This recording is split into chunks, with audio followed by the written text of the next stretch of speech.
Color faces. Go to the Home tab and here it is, color faces. Using this tool you can color different in different faces. Now I select this face, and like that you can select one by one faces, and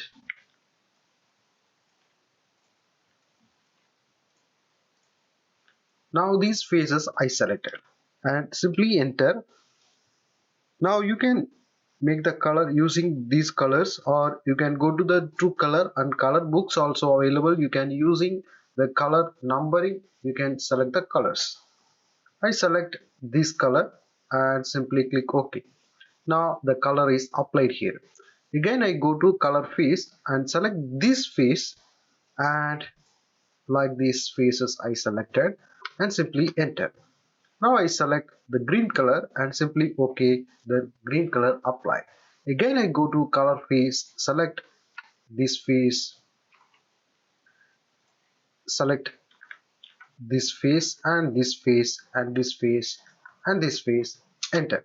Now I select here red color and simply OK.